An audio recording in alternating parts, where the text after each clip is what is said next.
Guys, nandito na naman tayo sa Costco. Hi everyone! Bali ka-out lang natin ng trabaho ngayon. Pumasok tayo ng 9 AM hanggang 3 PM lang. Kaya ito, dumiretso tayo dito sa Costco para bilhin yung mga kulang natin sa bahay. Ayan guys, nakita ko na nakasale nga itong spam nila dito. Kaya kumuha tayo dyan ng 2 pack. So, bali ang laman ng isa is 3 na guys. So, bali 6 na piraso lahat yung ating kinuhang spam. So, ayan, di ba guys, kapag ka madalian, tamad ka ng magluto, ayan, magprito ka na lang ng spam sa bahay. Tapos kumuha din tayo ng isang malaking chichirya. At dito naman sa isang tabi ay may pinipilahang papritis. Kaya kumuha na nga rin tayo para matikman din natin kung ano ba itong pinapatikim ni ate dito. So ayan guys, ito nga pala ay chichirya na may avocado. So ayan, kumuha din tayo guys. Baka sakaling masarap ay pwede din tayong bumili.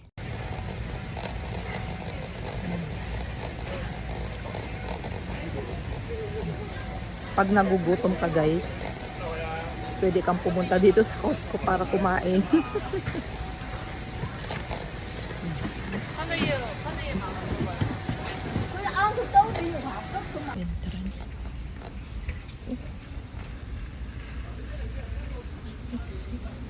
Can I go there?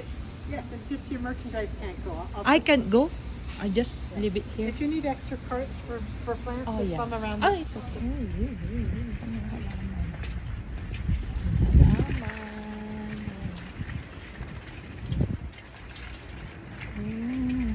Pumasok ako dito sa my garden area ng Costco. Akala ko kasi guys ay may mga mabibili ako dito na mga tanim na mga gulay.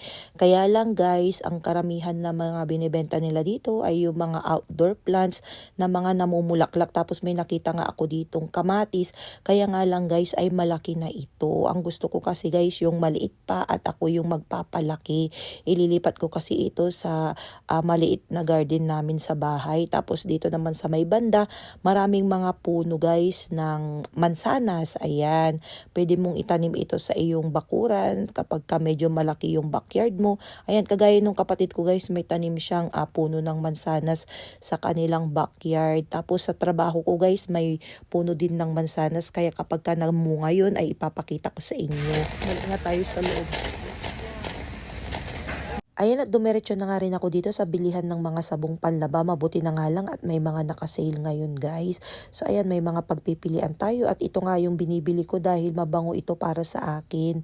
So kumuha lang tayo dyan ng isa. Medyo matagal-tagal na nga rin natin itong gagamitin.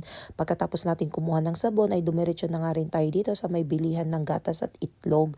Kumuha tayo dyan ng 1 galon ng gatas. Bali yung 1% lang yung kinuha natin para hindi tayo masyadong tumaba at para hindi rin masyadong tumaba si Miggy dahil mahilig talaga siyang uminom ng gatas. Tapos pagkatapos natin kumuha ng gatas, kumuha na nga rin tayo dyan ng 2 tray ng itlog dahil alam nyo naman guys, araw-araw kaming nagluluto ng itlog sa bahay.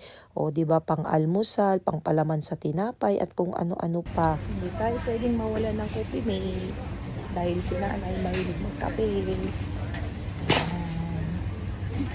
At bili din tayo dito ng ice cream steak guys. So nakita ko nga itong Häagen-Dazs, 16.99 yung isang box, kaya nga lang ay 9 pieces lang yung laman. So ito guys, karamihan sa mga customer ito ang kinukuha, yung Kirtland na ice cream steak dahil malaki na nga ito at parang 14.99 lang yata yan ang nakita kong presyo niya. O diba, so yan din ang kinuha natin dahil tignan nyo guys, yung isang box ay 18 na yung laman. O ayan, first time kong kumuha ng ice cream bars pala ang tawag nito. Ayan, o diba, nang nakita ko nga itong mga binebenta nilang mga mangga dito guys, parang gusto ko nga rin itong bilhin. Kaya nga lang nung pinisil ko ay medyo malambot nga yung mangga kasi gusto ko guys yung hilaw pa talaga, yung matigas, kasi masarap isaw-saw yan sa bagoong alamang. Kaya hindi na ako kumuha, mansanas na nga lang yung kinuha ko. Diba? Okay na. Ayan, pipila na tayo guys. Nandito na tayo sa cashier. So, ilang item lang yung binili natin. 1, 2, 3. Ayan. 1, 2, 3, 4, 5, 6, 7, 8, 9. 9 items lang yung binili natin today. nakita tayo nung nagtatrabaho dito sa Costco guys, yung taga Pangasinan. Alam niyo ba guys na marami ding Pilipino ang nagtatrabaho dito sa Costco at isa na dyan yung kabayan natin na taga Lingayen, Pangasinan.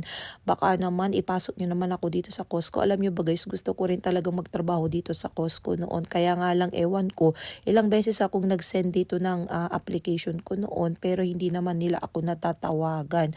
So ayan guys, na-i-chika ko lang baka naman may magpasok sa akin dito sa Costco kahit part-time lang 2 araw.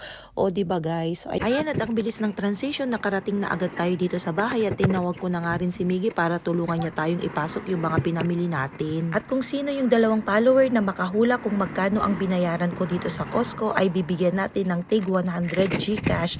So ayan guys, huwag niyong kalimutang i-follow, i-like and share ang ating Facebook page. Maraming salamat. Have a nice day guys. Bye!